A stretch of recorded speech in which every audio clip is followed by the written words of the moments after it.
મિત્રો, આજે આપણે રવિ ભાણ પરંપરાના ઉગમ ફૌજના અમર સાહેબ આશ્રમ દેવગામ ખાતે આવેલા છીએ. અહીં અમરુબાપુ વાળા કાઠી દરબારનો આશ્રમ આવેલો છે.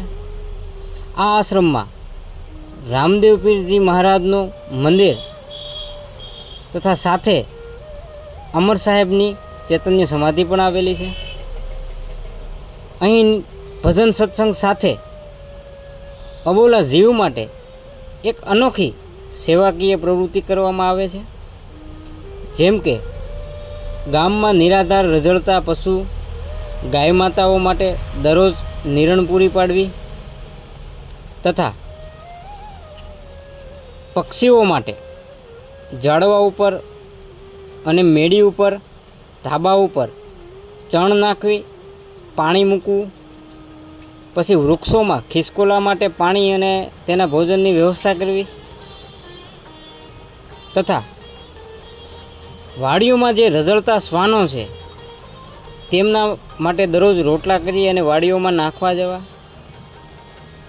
કોઈ પણ અબોલા જીવ જ્યારે બીમાર પડે છે અથવા કોઈ પણ અકસ્માત થાય છે તો તેની સારવાર પણ આશ્રમ દ્વારા કરાવવામાં આવે છે અને વધુ સારવારની જો જરૂર પડે તો તેને બહાર પણ મોકલવામાં આવે છે.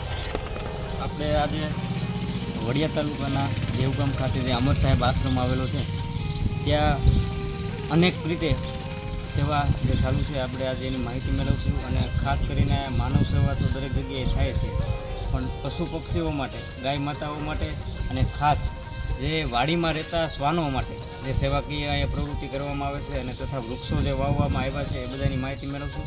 આપણે પહેલાં તો આશ્રમે જઈ અને અહીંના મહંત શ્રી સંદેશ બાપુની મુલાકાત લઈ અને તેમની આ બધી વિશેષ માહિતી આપણે અહીંના આશ્રમના મહંત શ્રી સંદેશ બાપુ પાસે આપણે આ સેવાકીય પ્રવૃત્તિની વિશેષ માહિતી બધી આશ્રમની જે થાય છે અહીંયા તેની માહિતી આપણે સંદેશ બાપુ આપશો. આપણી જે સેવાકીય પ્રવૃત્તિ છે બાપુ, જેમ કે ગાયો છે અને વૃક્ષો છે, વાડીઓમાં ખાસ કરીને રહેતા વાડીઓમાં જે શ્વાનો છે, કૂતરાઓ છે, તેમને ઉનાળામાં રોટલા મળવા બહુ મુશ્કેલ હોતા હોય છે, કારણ કે માણસો વાડીએ ઉનાળામાં બહુ ઓછા હોય છે. તો ખાસ કરીને જે એ વિશેષ માહિતી પણ અમને જણાવજો અને આશ્રમમાં થતી તમામ માહિતી જણાવજો. જય ગુરુદેવ. અમર સાહેબ આશ્રમ દેવગામ જે આમ તો રવિ ભાણ પરંપરા ઉગમ ખોજના એક મહાન સંત અમર સાહેબ દેવગામ કે જેમનું ચેતન સમાધિ આવેલી છે. અને આમ તો સંતોનું પહેલું તો જ્ઞાનનું પરબ હોય છે, તેના મુખેથી જ્ઞાન નીકળે છે. એટલે અમર સાહેબ આશ્રમમાં જ્ઞાન નું પણ ખૂબ સત્સંગ થાય છે. પોતાના સ્વમુખે લખિત અમર જ્ઞાન ધારા પુસ્તક અમે 5,000 પુસ્તકો અમે વિનામૂલ્ય આપેલા છે. પહેલું તો સંતોનું એ કાર્ય હોય છે. પછી બીજું સંતોનું જે કાંઈ ભજન ગોળ હોય છે તો તેમાં મનુષ્ય અને પશુ પંખીના માટે સેવા યજ્ઞ ચાલુ હોય છે. તો તેમાં તો જે જરૂરિયાતમંદ જે લોકો છે એના માટે અમે કીટ પણનું વિતરણ પણ કરીએ છીએ. બીજું વિશેષ કે જે ગાવું છે, જે નિરાધાર છે, જે ગામમાં બિનવાર્ષિક ગાવું છે, એને આશ્રમ તરફથી નિત્યક્રમ કાયમની માટે નીર નખાય છે. પછી કબૂતરને શણ પણ નખાય છે. અને બીજું વિશેષ કે જે સીમમાં જે રખડતા જે શ્વાન કહેવાય આપણે, તો તેના માટે કાયમી 15-20 કિલોના રોટલા નખાય છે. તો તેમાં કૂતરા માટે અમને સેવા કરીને એટલે એટલા માટે અનુભવ થાય.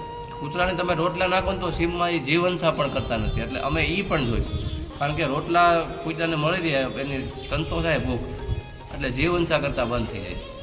પછી બીજું વિશેષ કે અમારા અમર સાહેબના બા માતૃશ્રી સોનલમાં એ એના રાજાશાહીમાં જે જરૂરિયાતમંદ જે ડિલિવરી આવ્યું હોય એ લોકોને પૌષ્ટિક આહાર જેને આપણે કહેવામાં આવે છે, કુખડી કે કાટલું કે, તો તે પણ જરૂરિયાતમંદ બહેનોને આશ્રમ તરફથી કુખડી પણ આપવામાં આવે છે. પછી વૃક્ષો જે હોય એમાં મકાઈના ડોડા અમે મૂકી દઈએ છીએ, જેથી કરીને ખિસકોલા અને પ્રાણી પણ ખાય છે. બીજું કીડિયારું પણ આશ્રમ તરફથી પૂરાય છે.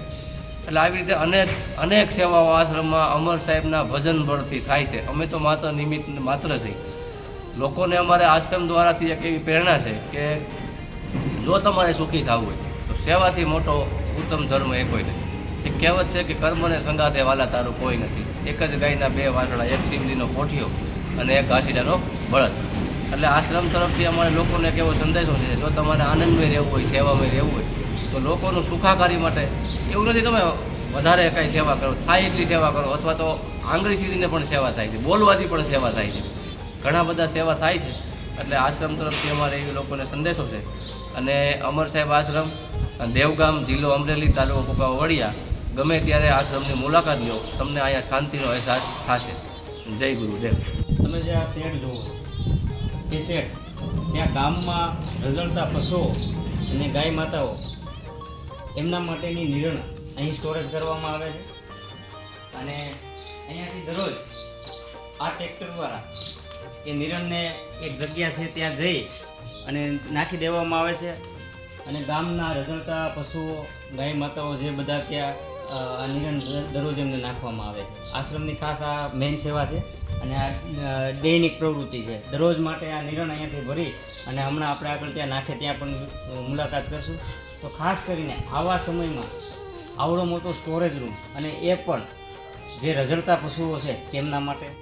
અમર સાહેબ આશ્રમ દ્વારા જે દૈનિક પશુ પક્ષીઓ માટે, શ્વાનો માટે સેવા કરવામાં આવે છે, તેમાંની એક આ બીજી એક સેવા જે દરરોજ કરવામાં આવે છે તે છે ગામમાં રહેલી નિરાધાર ગાય માતાઓ અને બીજા પશુઓ.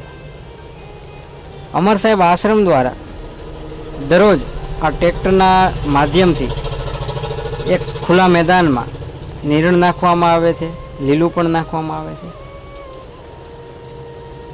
ઓછામાં ઓછી આપ જોઈ રહ્યા છો કે આટલી ગાય માતાઓ દરરોજ આ પટમાં જે સમય છે તે સમય પહેલાં આવી જાય છે અને જેવો ટ્રેક્ટરનો અવાજ સંભળાય છે તે અવાજ સાંભળી તરત પોતપોતાની જગ્યાઓથી ઊભા થઈને જે જગ્યાએ નિરણ નાખવાની હોય છે તે જગ્યાએ આવી જાય છે. તો આ અમર સાહેબ આશ્રમમાં દરરોજની સેવામાં આ પણ એક સેવા સક્રિય છે. અમર સાહેબ આશ્રમ તરફથી અનેકો પ્રકારની સેવાકીય પ્રવૃત્તિ કરવામાં આવે છે, પણ તેમાંથી આ એક સેવા જે વાડીઓમાં રહેતા શ્વાનો એટલે કે કૂતરાઓ, જેમને ખેતીની સિઝનમાં તો પોતાને ખોરાક મળી રહે છે, પણ ઉનાળામાં માણસોની વાડીએ અવરજવર ઓછી હોવાથી પોતાનો ખોરાક પૂરતો મળતો નથી.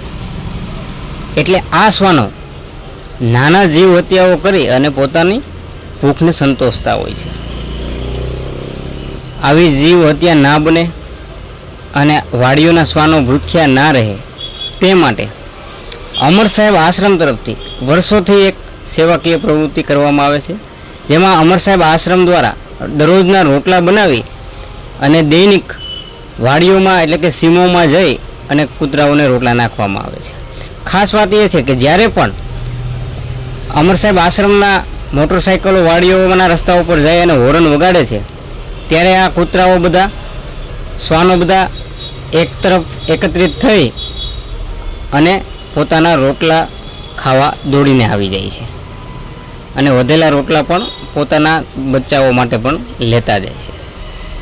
ખરેખર અમર સાહેબ આશ્રમની આ સેવાકીય પ્રવૃત્તિને લાખ લાખ વંદન છે.